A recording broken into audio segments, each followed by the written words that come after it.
Chapter 2, Negotiation Fundamentals. So we talk about the approaches to negotiation. So we talk about, first of all, the dynamics of negotiation begin before talks. The dynamics of negotiation begin before the talks because, and it's much earlier because it happens inside your head and inside the person you are negotiating with. This is why, because you start anticipating negotiations, you start thinking about things, and so is the other person. Involving consciousness, involving conscious and unconscious choices. So when you think about involving conscious and unconscious choices, this is when you are going to say what tactics might use, what are your opening offer might be, and how would it have an impact on what you're trying to do. Make convincing and understanding choice. We think about making a convincing, understanding choice. It has a couple of different things you have to understand. First of all, is if you think about making a convincing and understanding choice, it's got to be a compelling. When you're speaking to somebody, it's got to be something that's convincing. And I'm going to be honest with you, it starts with you. First of all, you got to believe. It's nothing worse than trying to negotiate with somebody and trying to have a position when you don't seem like you're actually committed to it yourself. So it's going to be really hard to convince somebody else to do it. And understanding your choice, understanding negotiation, which one tries to understand the other side completely as possible in order to get value.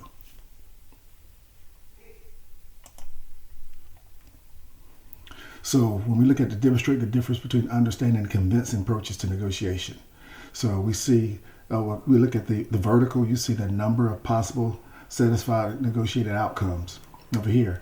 And you look at the bottom, you see horizontal, using interest versus positions in negotiation.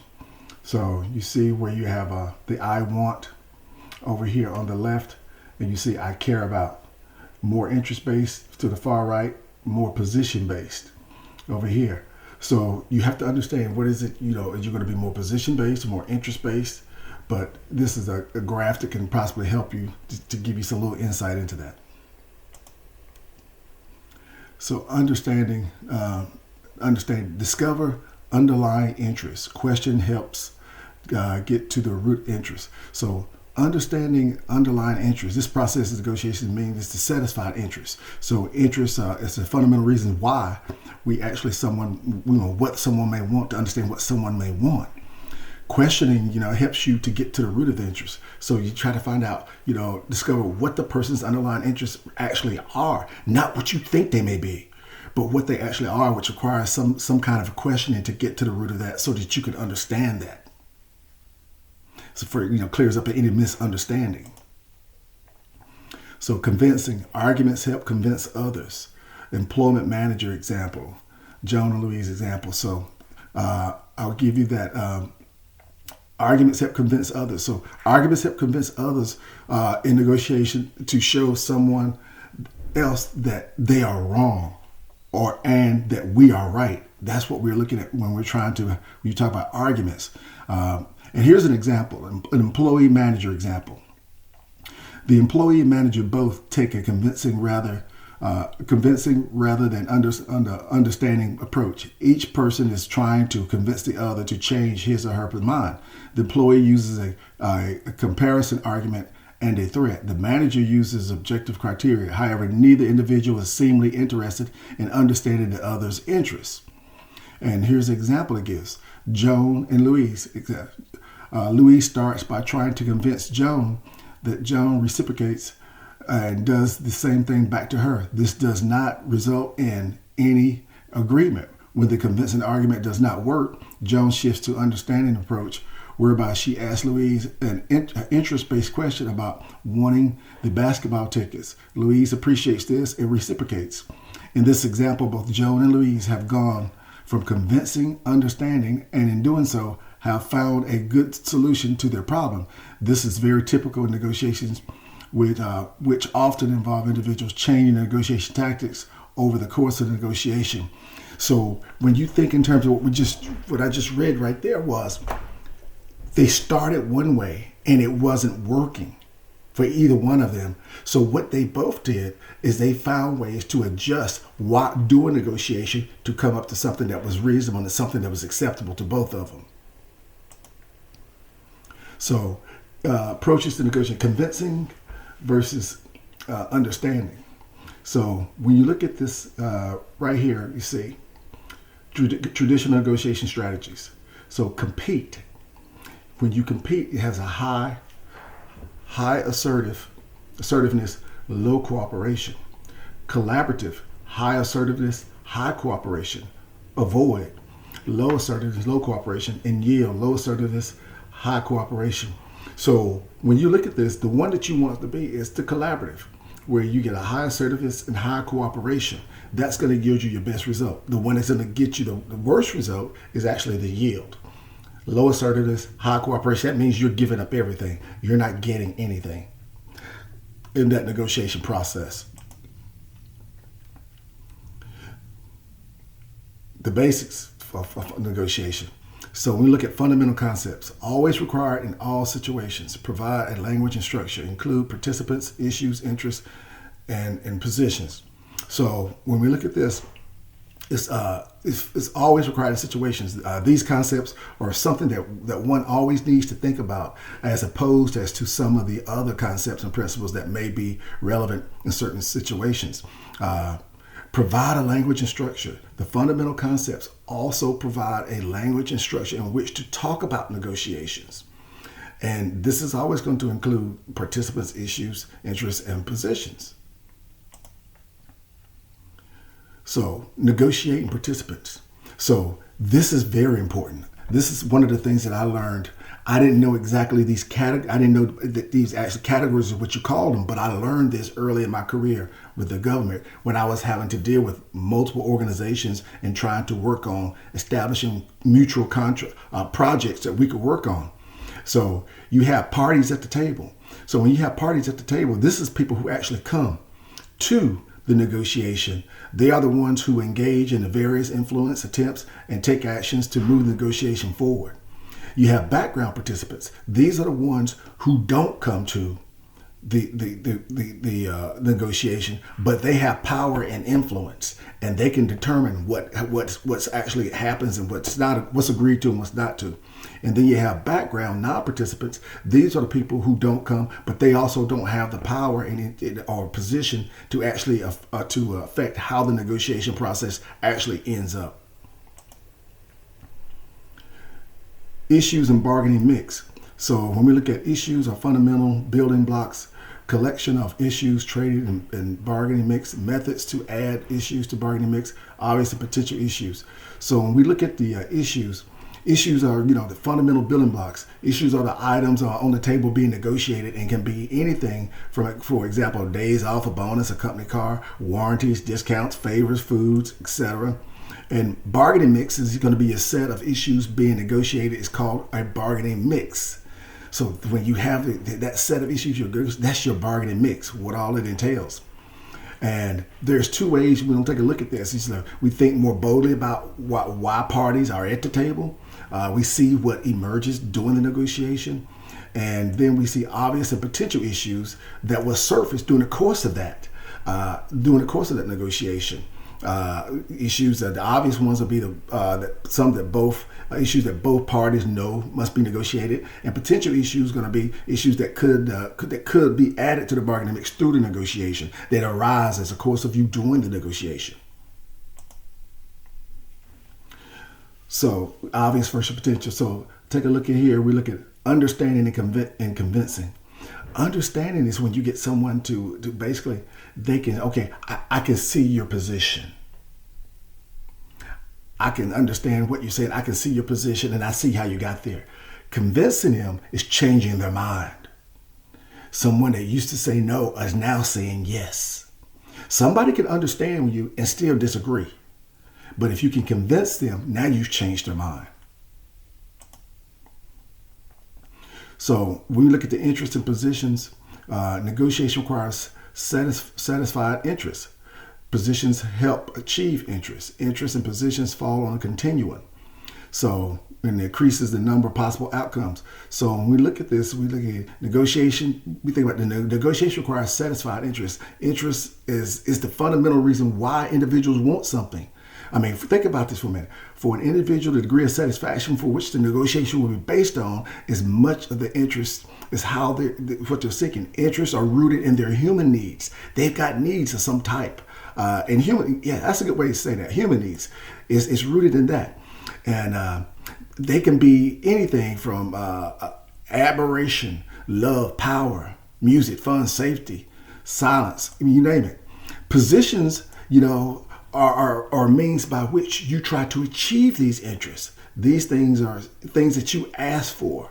For instance, like a salary, holiday, paid bonuses, paid days off. So this is where they can come into play. And so when you look at the position, interests and positions, they fall in continuum and increases the number of possible outcomes. As you engage in these negotiations, the interest can fall into, these things can fall into a continuum, and they can go on in any capacity. When you move along that continuum from position to interest, you increase the number of possible outcomes, which you can possibly get satisfactory negotiation results. So here again, issues, positions, and interests. So only convincing. Joan, outcome, two concert tickets, $100 payment to Louise. So we look at outcome, convincing, and understanding. 2 tickets, not having to worry about basketball tickets, gratitude towards Louise. We look at also Louise, $100 payment from Joan. 2 basketball tickets, gratitude towards Joan.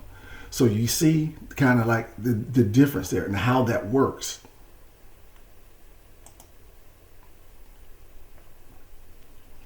So the basics of negotiation, evaluating success, determined on the basis of interest, fulfillment, tangible outcomes of negotiation or positions.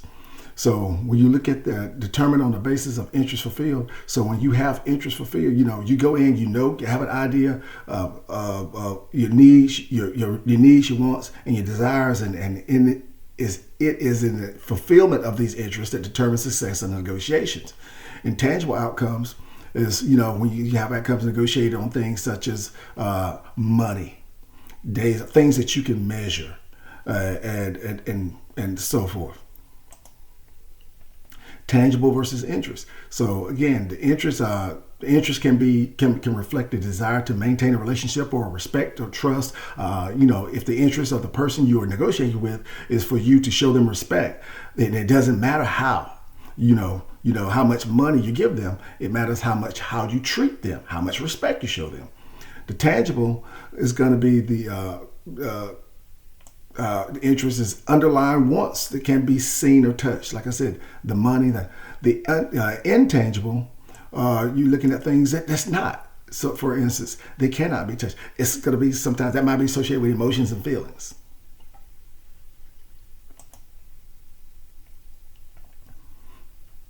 So identify underlying intangible interest. So when we identify underlying tangible interests and stuff, this gives you an idea of kind of like, the reasons why people should come. Parties collaborate when interests are on the table. And so we look at this, and I'll give you an example. There's a couple things that come to mind. First, there'll be 2. It is because you are giving them something they value, thus they reciprocate. And second, it's because you are addressing needs that are personal to them, needs which may be tied up in their identity.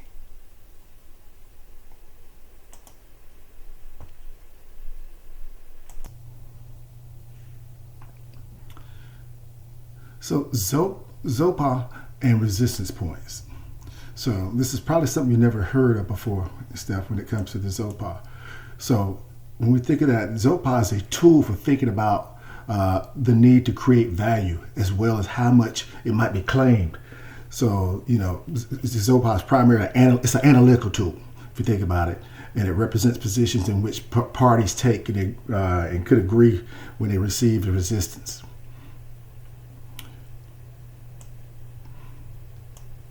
So when we think about our zone of potential agreement and stuff, this is a term you probably never heard of either, but that's the distance between, each party's resistance point.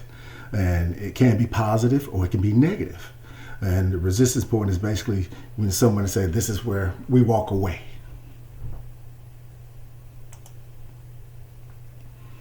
So changing the negative ZOPA to a positive resistance points affect multiple issue negotiation. So we look at changing the ZOPA from a negative positive. This is when one or both sides can influence the other side to change the resistance point, or one or both sides could walk away from negotiation, or you create a value that bridges a gap, and then if the value can be negotiated, then it might be a way to change the negative to a positive. And when you took it to resistance points, this is really where in a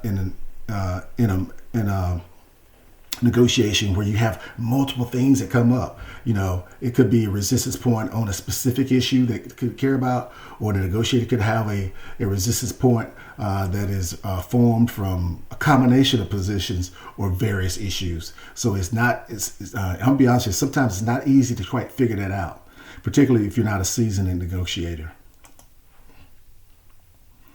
So integrative negotiation versus distributive negotiation, creating value, makes negotiation effective, helps reach an integrative agreement. So you think about this, creating value as a process, so in this process, it was to increase the total value gained from a negotiation. It's going to be important for effectiveness.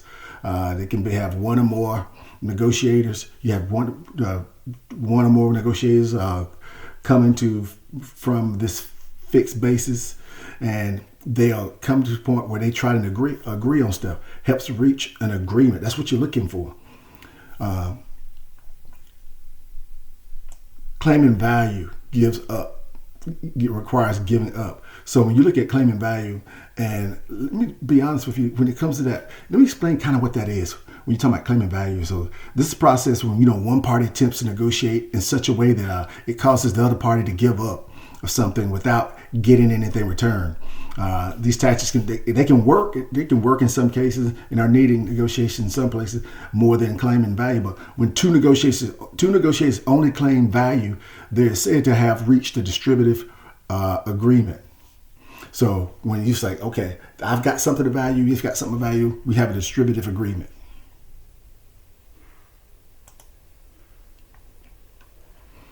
So negotiations involve ethical component, requires determining what exactly ethics and being ethical means, reasons people engage in unethical behavior, criteria for whether or not a particular behavior is ethical. So this is something, when you look at it, ethics means a lot. Now I'm going to talk a little bit more about that in the next slide. So what are ethics? Social standards for wrong or right. So when you think about this is a lot of times rooted in philosophy and morality, and in context of negotiation refers to methods to use and stuff. And a lot of that's going to have to do with who you are as a person, your training, your background, and your beliefs, and how that comes into play when it comes to conducting negotiations. And that could determine, some people may be raised in a culture where they may be, or in a household where they may be naturally conditioned to be really good at negotiation. Some others may not be because of that, but a lot of those come into play. Who you are and everywhere you've been and everything you come in contact with determine what type of negotiation you will be. Why are ethics important? They're important because this perception of fairness and justice is crucial, because it's a psychological contract. Think about this. Who wants to sit down with and try to negotiate with somebody who you believe to be unethical, or someone who's not honest or fair? That's already going to be an issue before you even get started. If you got to go in and try to negotiate with somebody that you perceive to be as unethical or not fair, you've already at an impasse.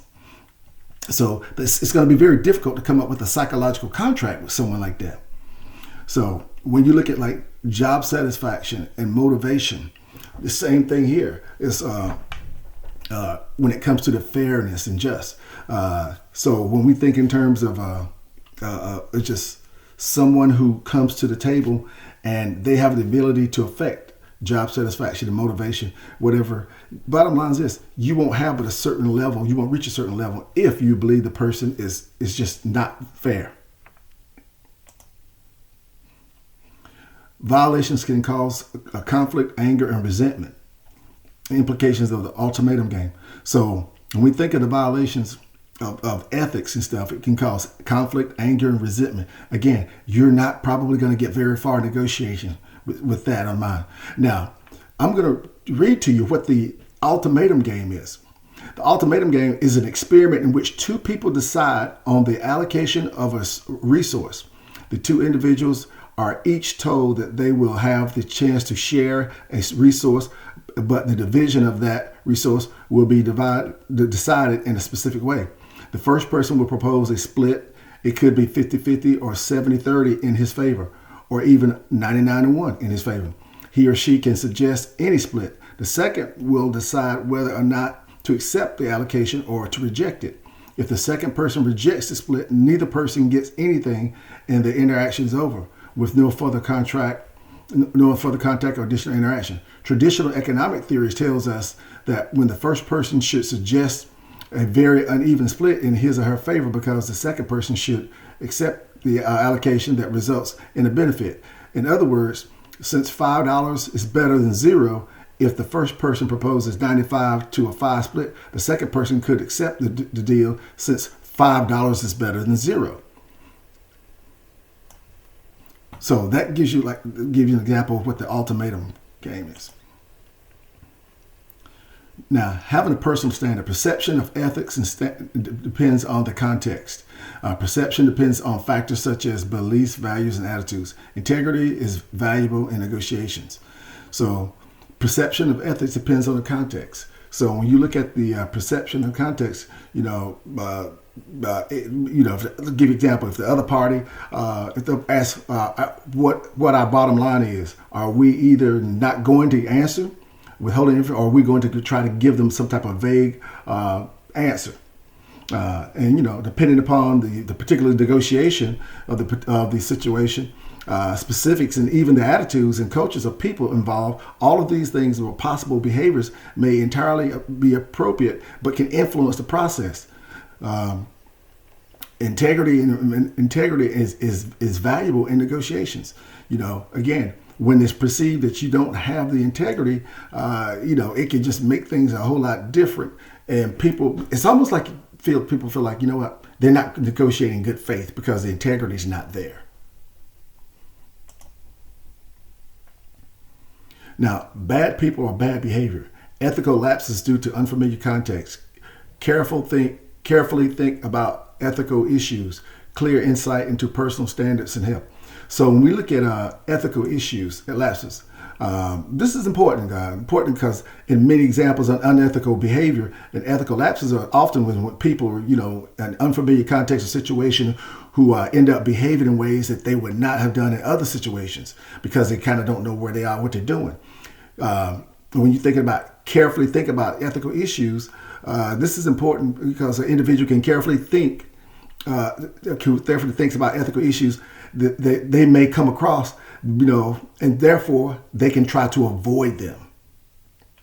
And when you think of clear insight into personal standards, this is having clear insight to personal standards and understanding of what you'll be willing to do and what you'll be willing not to do. This allows you to go into the negotiation saying, I have some things that potentially I could agree to, and I have some things that are deal breakers, and you'll know those going into it. That concludes this chapter.